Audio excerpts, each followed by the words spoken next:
In this video, we will be doing some Grignard practice problems, and you'll be exposed to different compounds like cyclic compounds, esters, and some other things, right? And we'll also be doing combination reactions in which you have to do acid workups, etc. So let's begin. So one of the questions that you might have is, what's a Grignard reagent? Well, Grignard reagent is an organic metallic compound, right? So it's basically some carbon chains, whatever, and at the end of this carbon chain could be like a magnesium bromine, or it could actually be a lithium. Okay, so that's basically an organometallic compound. Okay, very hard to say, so whatever. So in this case, on number 1, first we're adding a phenyl with the magnesium bromine. So it's basically a phenyl, or phenyl, is this guy right here, and he's directly attached to this MgBr. Okay, and that's what a phenyl is. So what happens? What's the reaction? Well, the reaction is that, let's say we ignore this MgBr, okay? There's no bond right there. What you need to know is that this whole compound is going to be negative. Okay, this whole compound is going to be negative, specifically in this carbon right there, right? But why is that important? Well, it's important because whenever you're reacting with a double bond or a carbonyl, let's see, 1, 2, 3, 4, 5, yeah. So if you have a double bonded oxygen, which is called a carbonyl, the double bond is going to break out towards the oxygen, and we will have this guy right here. Okay, so it's an alkoxide. It's a negative oxygen attached to a carbon, but since those electrons moved towards the oxygen, they leave this carbon positive. So now this phenyl is going to be attracted to the positive carbon. Hence, we are going to have this. And then we will have, I'll do like a shorthand, we have a pH right there, a phenyl attached, okay? So that pH basically represents a phenyl coming in and attaching itself to the compound directly, okay? Now notice that we still have an epoxide. Well, that's what step 2 does. Step 2 eliminates the negative oxygen by adding a hydrogen to it, okay?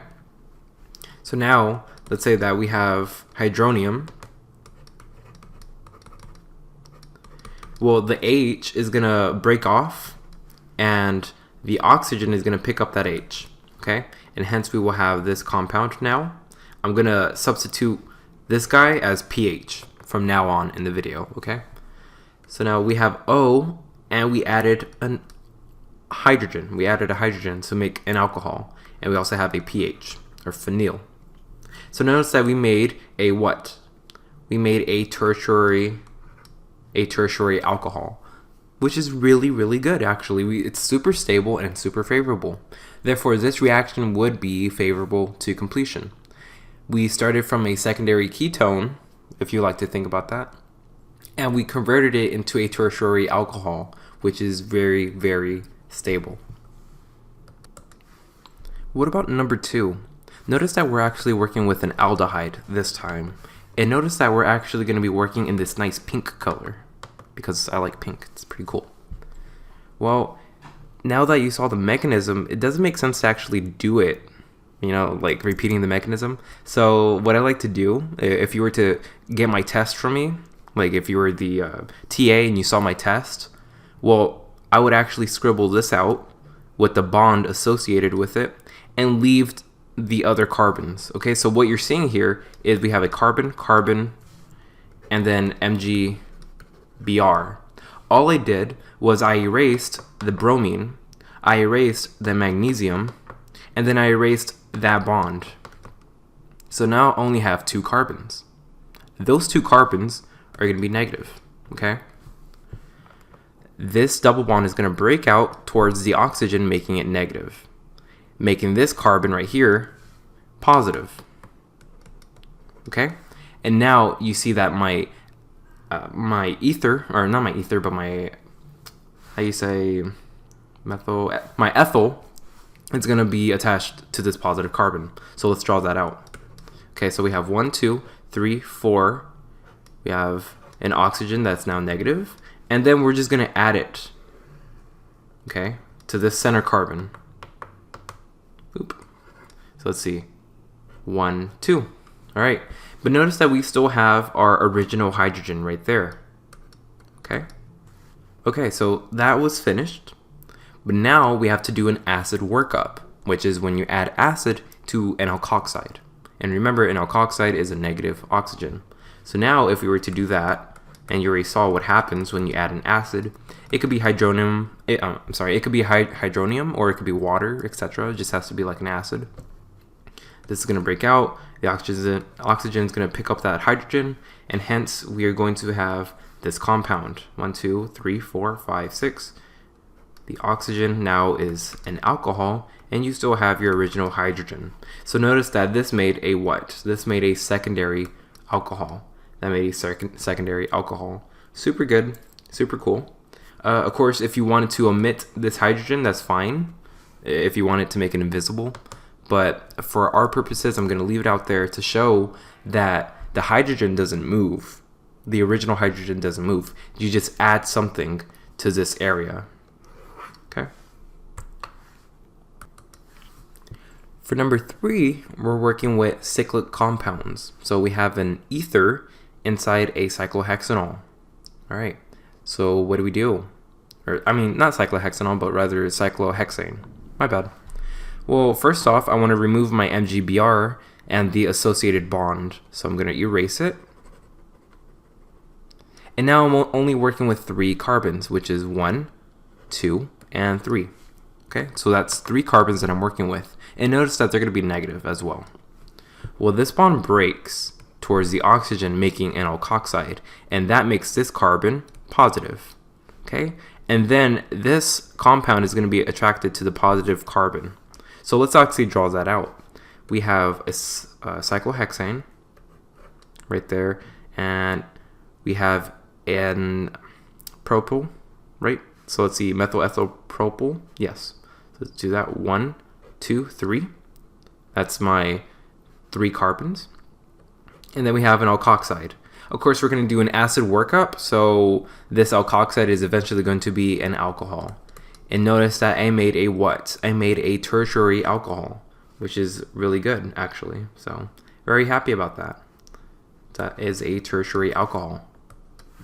Now, notice that these reactions are pretty simple, and that's really how the video is going to go. And I apologize if you wanted more detail, but I'm not going to waste time doing the arrow pushing when I could just do it like this, right? So, again, work through these problems ahead of me, and resume the video if you want the answer. Okay, so now for number 4, we're working with an ester. Notice that this carbon has a double bonded oxygen, and then it's also bonded to this other oxygen. So that makes it an ester. And what you need to know is that esters, they typically have double addition. So double addition. And you're probably wondering, what do I mean by double addition? Well, it means that I'm going to add whatever I have here twice to this bond and then make an alcohol.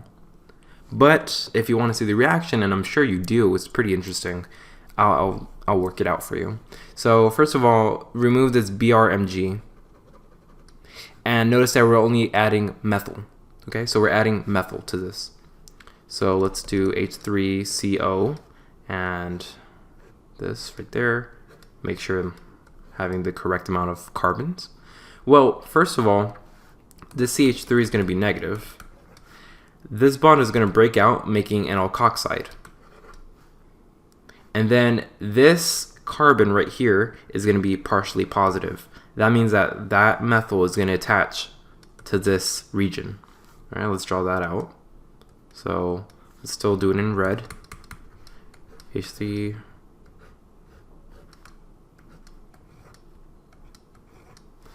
And then in a nice blue color, let's add our methyl that we added. Okay, but notice that my oxygen has a lot of electrons, right? That's what makes it negative. Well, these electrons can actually go back in, zoop, to make a double bond. And whenever it makes a double bond, notice that this carbon right here has a problem. This carbon has 1, 2, 3, 4, 5 bonds to it, which is really bad. Since it has 5 bonds attached to that carbon, this bond is going to break towards this carbon. Okay? It's going to break towards the, not towards that carbon, but it's going to break towards the oxygen. My apologies. Okay. Since it breaks towards that carbon, what do we have now? Well, what we have now is, let's see, that there, we have a double bonded right there. And of course we have our methyl. But since these electrons broke towards oxygen, it made it more negative, right? And therefore it made this carbon a bit more positive. So this carbon right here is positive, meaning that yet another methyl can come in and attach itself. Also, we have H3CO negative. Okay, so we have that.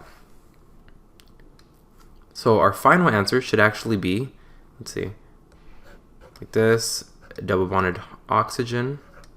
Not our final answer, but one of our answers right here. Right here. Okay. And, you know, well, let's say, and then after that, one of these bonds could go back to oxygen, making an alkoxide. Yeah, it's pretty ridiculous how it happens. So we can make an alkoxide right here. Again, after that happens, the double bond comes in back towards the oxygen, making an alkoxide. But notice that we still have our methyls. Okay. And of course, H3CO negative. After that, we could do an acid workup where we remove the alkoxides and actually add some hydrogens to make an alcohol. Okay. So there we go. So notice that I made a tertiary alcohol. Alright. So that wasn't too terribly bad, but notice that if you didn't have enough time to do this, and I'll recap because esters are kind of a hassle, but if you didn't have enough time to do this, notice that we have excess methyl. This is an ester, okay? This is an ester, so I can remove the ester, or that part, put this as a hydrogen, remove the double bond, and just add 2 methyls. So we can add 2 methyls right there. We can say it's right here and here. And therefore we made a tertiary alcohol, okay? Then you would also have kind of like this byproduct as well. But, you know, who cares about that? So for a recap, all I did was, because this is an ester, I'm going to do a double addition. First of all, my methyl, or whatever compound I'm working with, comes in to this center carbon. The double bond breaks towards oxygen, leaving this carbon right here to be positive. The methyl is going to be attracted to the positive right there. Therefore, my electrons on the oxygen are going to come back to reform the double bond, and then this bond right here is going to kick out the other oxygen, leaving that this carbon is positive. Since that carbon is positive, the methyl is going to come in and attach itself again. So we have this one. But when that happens, the double bond is going to break again to reform the alkoxide. Okay? And the alkoxide does an acid workup with hydronium, and it becomes an alcohol. So there we go. Pretty cool.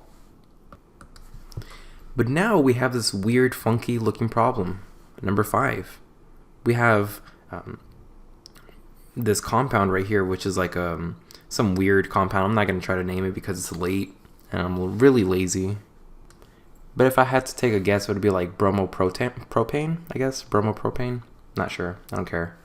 Well, what happens here is that we have the first step is going to be magnesium. So actually, we're going to be adding the magnesium to the bromine, giving us this compound. 1, 2, 3, and we're going to have MgBr. Notice that this would be incorrect. This would be incorrect if you wrote BrMg. It specifically has to be MgBr for the reaction to go. Okay, so note that it has to be MgBr always in that order. Okay, the other compound that you could use would be a lithium, right? So like a carbon chain and then a lithium. That would be another Grignard reagent. In this video, you're going to be mainly seeing MgBr. Okay, so now we have MgBr, and the second step is that we're going to treat it with this compound. Well, now you're kind of comfortable, right? Because MgBr, you can actually ignore the MgBr and the bond associated with it. So now you're working with 3 carbons, 1, 2, and 3. And this whole compound is going to be negative. Therefore, this double bond is going to break towards the oxygen, making an alkoxide and making this carbon positive. Therefore, this compound is going to be attracted to this positive carbon, giving us this compound. We have a phenyl, a CH3, an alkoxide, and now we have our propane, right? So we have 1, 2, 3. And of course, when you do an acid workup, you're actually going to be eliminating this alkoxide and replacing it with an alcohol. Okay? So look at what we made. We made a what? 1, 2, 3. We made a tertiary alcohol, which is super good and super favorable. All right? Pretty cool. What about number 6?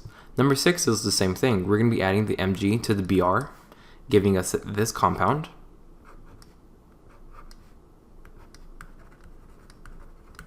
But again, you can actually ignore it and the bond associated with it to make this whole cyclohexane negative. Okay, and then we're going to be treating this weird compound, which is like a aldehyde. So let's see, HH and an oxygen. Well, this breaks out, makes this carbon positive, makes that negative right there, and therefore this whole compound is going to go right there. Now notice that I didn't put an arrow from here right there. No, I didn't do that. I specifically put the arrow from the negative region. This is not a negative region. This is a negative region. Okay? So now what do I have?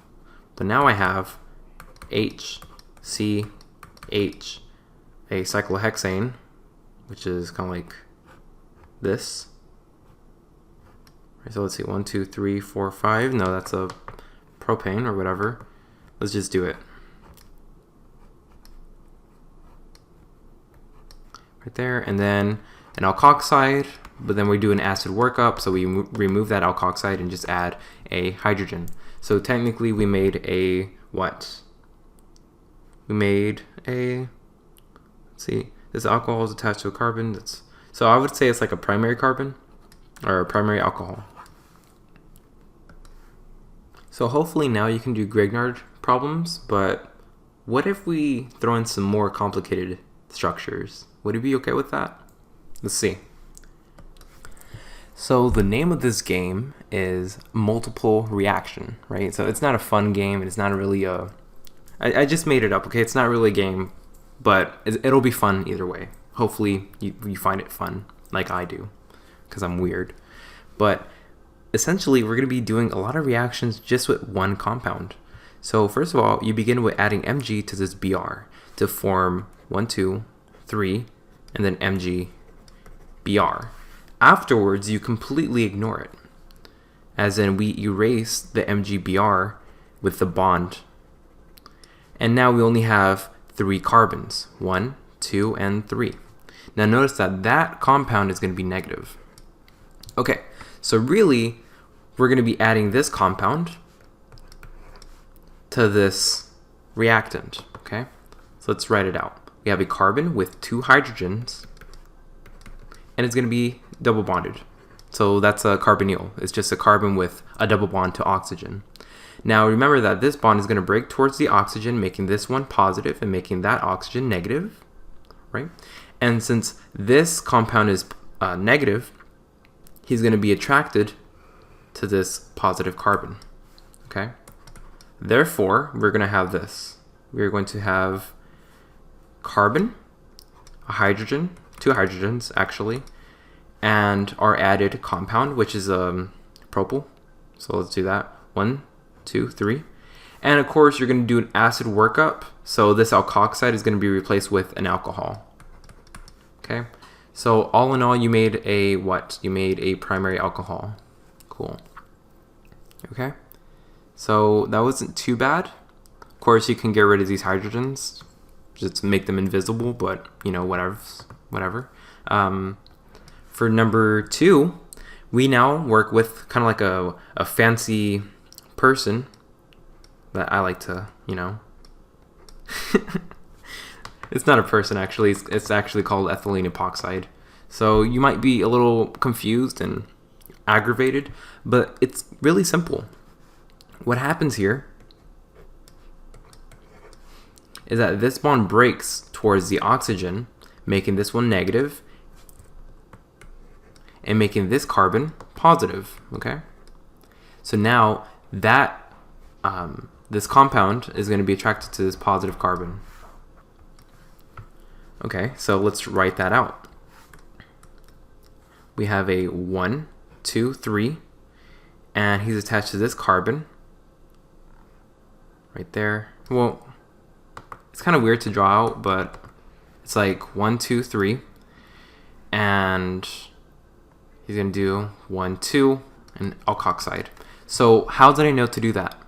Well, really, you're just adding 2 carbons right there. So notice that we have 1, 2 carbons. Okay, well, this was my original sample, and now this is going to be my added carbon. So that's 1 carbon, that's going to be 2 carbons, okay? So really, you're just adding 2 carbons to the original compound, and then you have an alkoxide. Of course, you get rid of that alkoxide and put an alcohol right there, which would be acid workup. Now, for the last one, we do the same thing. That breaks out, makes this one positive. Therefore, you have H, alkoxide, which will become an alcohol soon. Then we do 1, 2, 3. And of course, we put an alcohol right there after the acid workup to create a what? To create a secondary alcohol, which is the most stable out of everything. Okay, so they're not that bad. It just takes some finesse. And the most important thing to kind of get out of this section is working with epoxide. So technically you did an epoxide opening. So let's kind of redo that again. Okay, let's get an epoxide and let's just do like a generic, let's do it with lithium actually. Let's do 1, 2, 3, 4, 5, and then a lithium. Okay, well, the lithium can actually disappear with the bond. Okay, and it's going to make that bond negative. Therefore, this bond can break out. It could be this bond or that bond. It doesn't matter. Personally, I'm a lefty, so I'm going to break that out, make that negative, and make this carbon positive, okay? So now he's going to be attracted to this positive carbon, and we make this. So whenever you do this, you just add 2 to this compound. So let's see, 1, 2, 3, 4, 5, 6. Okay, so that's 6. 6 plus 2 is 8. Okay, so that must mean that I do this. 1, 2, 3, 4, 5, 6. And let's do that in a different color to show an addition. 7, 8. And then let's do the alcohol, right? The alkoxide. Afterwards, you're usually going to treat it with an acid, and we make an alcohol. Okay, so notice that I just added 2 carbons. 1, 2. And then it added an alcohol. So that is called an epoxide opening, or ethylene epoxide opening. Hopefully that helps you, and if you see those problems later on, which you will, you'll be able to solve them quick. Alright, by now you should be a master of Grignard reagents and reactions, so I'm just going to go through it lickety-split, if you still say that, and we're going to have fun doing it.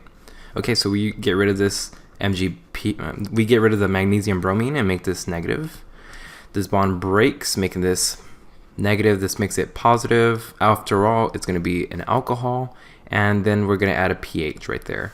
So, see, it gets really simple. So now we make an alcohol and then a phenyl. Okay, and if you want to be on the safe side, you can actually just do it like this.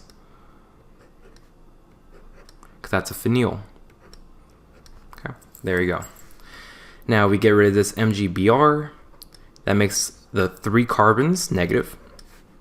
This breaks out, makes that negative. After all, it's going to be an alcohol during the acid workup.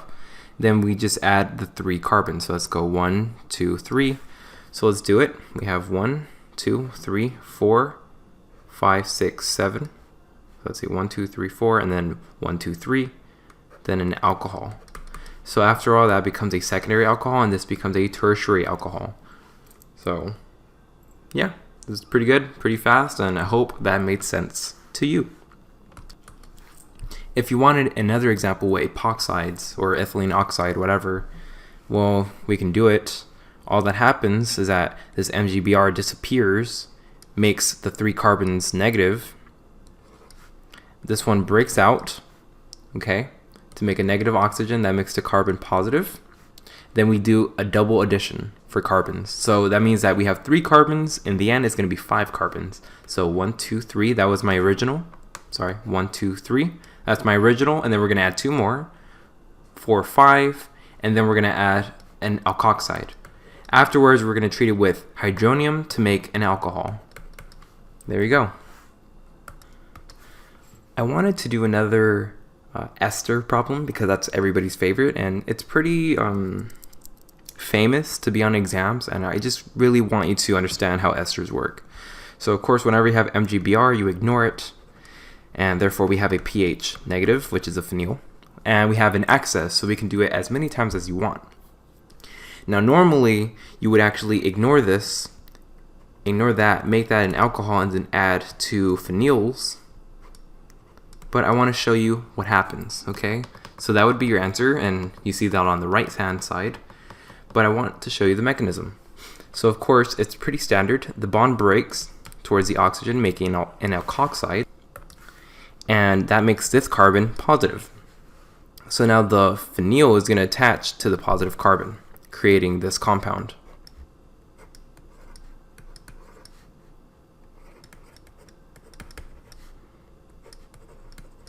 Okay, well now one of the lone pairs can actually come back and form the double bond, and this carbon temporarily has 5 bonds to it, so it breaks out the bond for the oxygen.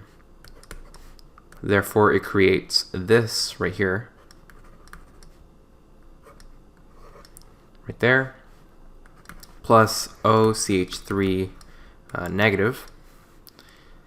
And of course, this carbon is going to be positive because, well, it has to be neutral, right? This negative and this positive, when they add up, they have to be neutral. Whenever you make something negative, you automatically make something that's positive. If you made something that's positive, you automatically make something that's negative. It's kind of like yin and yang, right? So lightness and darkness, that kind of thing. Okay, well, now you have another pH that comes in right there, and it creates this guy.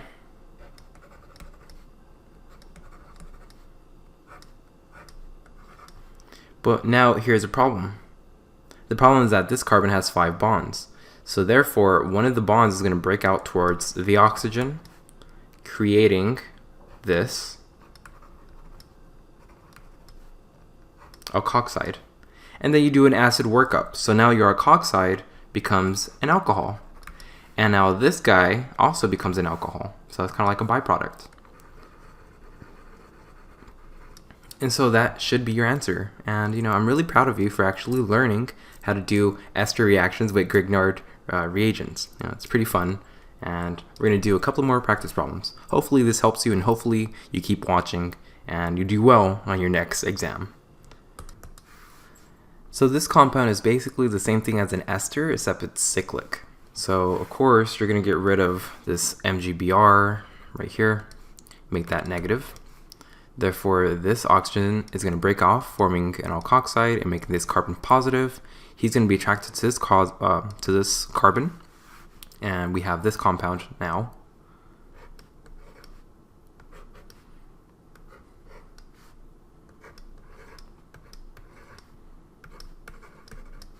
Well, Now, these lone pairs can actually come back in to form a double bond, and this bond breaks, making this compound.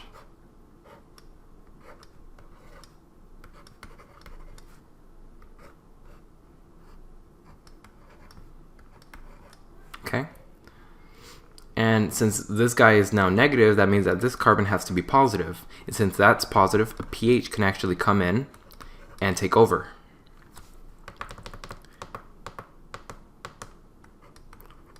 But now this carbon has 5 bonds, so the double bond breaks towards the oxygen, making an alkoxide. So we have this.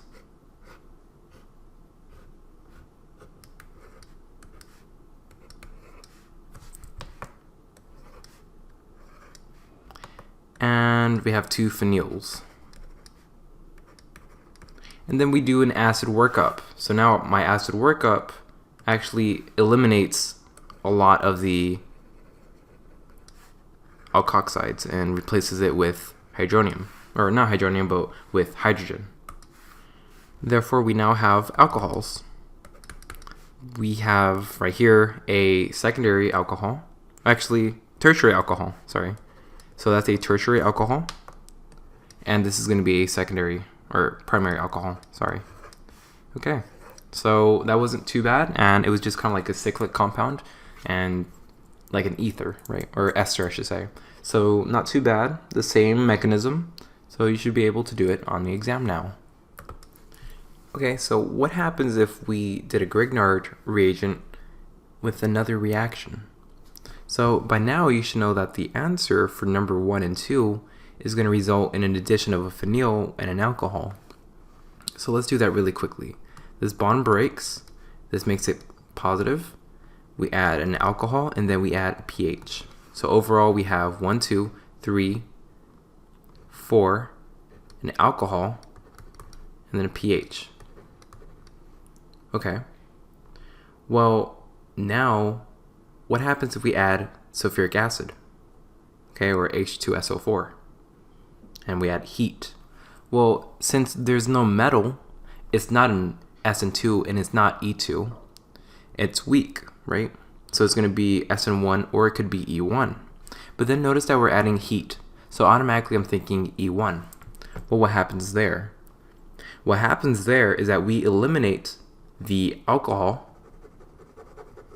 and then we add a double bond. Where am I going to add my double bond? Is it going to be here or is it going to be there? Well, it's going to be on the left side. Why? The left side is going to be the most stable. And notice that for H2SO4, it's really small. It's just a proton that's being added, okay? And since it's really small, it's going to be isofavored, okay? It's not big or bulky, which would be Hoffman. Since it's small, we're going to be adding the double bond in the middle, so it has the most bonds attached to it.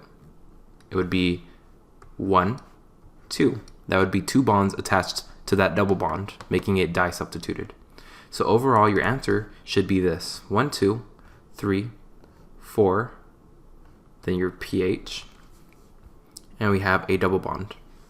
So that should be your answer. For number 2, or I guess question B, we add the Mg to the pH Br. So now we have pH, Mg, Br. Then we eliminate the MgBr to make that negative. Then this breaks down to make an alcohol, and this makes it positive, and we add a pH. So now we have this guy, pH, and we already did step 3 because that's just acid workup, okay? Afterwards, we're going to do H2SO4 yet again. Well, whenever you do H2SO4, you're going to eliminate the alcohol, leaving us this. So where am I going to add my double bond? Am I going to add it here, here, or here? Well, you know, I'm going to add it over here. Okay, so that would be the most stable for me. It's disubstituted, and I mean, it's not stable because either way you put it is going to be disubstituted, but I would just put it there personally, okay? So now what? Now afterwards, I'm going to do BH3, okay? So BH3, what is that? Well, it's an anti-Markovnikov reaction. Notice that we're working with a peroxide, which is a radical. That means that it's going to be anti-Markovnikov. And you should know that you're going to be adding an alcohol in the end. So anti-Markovnikov says, I'm going to put my hydrogen where it's going to have the least amount of friends. So this carbon right here has how many bonds to it? Let's see, 1, 2, 3, 4. That means that it doesn't have any hydrogens. Now this bond right here, this carbon has 1, 2, 3, 4. So this has 2 hydrogens to it. Well, anti-Markovnikov says that I'm going to add my alcohol to this portion right here and eliminate one of the bonds. So now I should have this. I should have, if you want to do it a different way, it's like then an alcohol. Okay, so overall it wasn't that bad.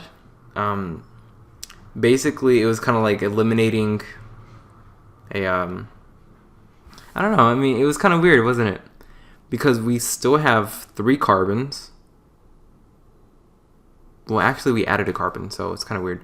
But overall it wasn't that much of a bad reaction. It's just kind of like messing around, actually doing the step-by-step process. So first you're going to be treating the pH Br with Mg. Then you're going to add the phenyl to the ketone, and afterwards you're going to do acid workup. Then you're going to do an E1 elimination to make a Zaitsev favored double bond, and afterwards you're going to use that double bond using an anti-Markovnikov reaction, and then add your alcohol in an anti-Markovnikov fashion. Now for the final page that we're going to do together, we have a set of 8 practice questions, okay? 8 practice questions, and you just basically tie up everything that you learned, and we're going to do it together, okay? So now we have an ester, so automatically you're going to have enough reactant to do this to completion. But notice that you also have a ketone, so please be mindful of that. If you're in a time crunch, you should already know what's going on. The ester shows you that you're going to do a double addition. Double addition of what? Double addition of pH. Okay, so overall your answer should actually consist of this. It should be like this.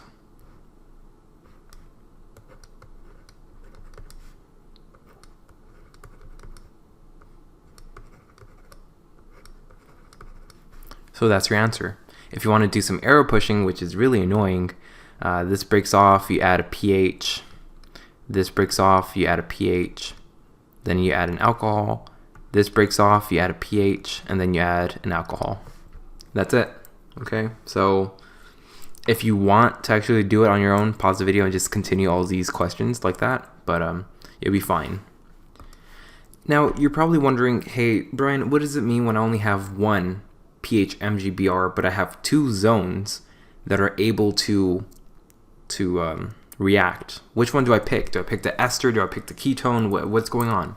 Well, the reasoning that I like to pick is kind of like hake, right? Not M, but hake. So hydrogens are more stable than aldehydes. Aldehydes are more stable than ketones, and ketones are more stable than esters. So whenever you're working with Grignard,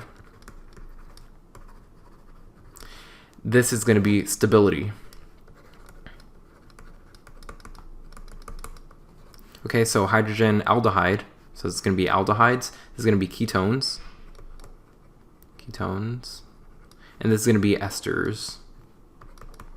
Okay, so hakes, and that means that if I have a Grignard reagent and only have one Grignard, it's going to actually take the ketone over the ester. If I have to choose between an aldehyde or a ketone, I'm going to pick the aldehyde. Okay, so hakes. So hydrogen, aldehyde, ketones, esters. Okay, so that must mean that I'm going to ignore the ester group and I'm going to focus on the ketone. So my answer should be this. My answer should be H3CO. Then we have a carbonyl and an alcohol, and of course a pH right there. So that was the most stable one right there. And what about the third one? For number 3, it's kind of like a tricky one, but there is no reaction on number 3 because really the hydrogen can take place of an alcohol. So notice that in our stability, the hydrogen, aka the alcohol, is already present. And so it's already super stable if you react it with a Grignard. And it's so stable that it's not going to do anything. Kind of like a inert gas or something, like one of those pretentious gases like argon or whatever that don't do any type of reaction. It's the same thing. So because we have an alcohol already, even if we add a Grignard reagent, nothing's going to happen. We already have our end product, right? Kind of similar to number 2. Instead, we don't have the pH. We already have an alcohol. So that was it. Moving on to number 4, we get rid of the MgBr and the associated bond. So now we have 2 carbons that are negative right there. This breaks down right here, makes that negative. After all, we're going to be adding an alcohol, and then we add 2 carbons. So we go 1, 2. So we have pH, carbon, and then 1, 2. Then alcohol. Okay. Now we get rid of the MgBr. For some reason it's BRMG, but that's wrong, so ignore that. Now we have a 4 carbons to add, okay? This breaks down. We add an alcohol, and then we add 4 bonds. So let's do it. 1, and then we're gonna do another one. So it's always weird adding like a Y shape, but just do it like this. Okay, so it's kind of like 1, 2, 3, and then 4. So that's the 4th carbon. So overall, you should have something like this. So do like a Y shape and then connect it. It's kind of weird, but yeah, who really cares, right? There you go. That's a tertiary alcohol, really stable. We now have MgBr over here. So now that's a tertiary, or not tertiary, but that's 3 carbons to add to this aldehyde. Right there. The double bond breaks off, making an alkoxide. Then we add an alcohol, and then afterwards we add the carbons. So let's do 1, 2, 3. So technically that would be your answer. If you want a simpler way, it would be like this. Then 1, 2, 3. Okay, simple. Now we have excess, and it's a cyclic ester. So we have just methyls being added. That makes an alcohol. This breaks out. Then we add methyls, okay? And then we add some alcohol as well. Therefore, we'd have this guy.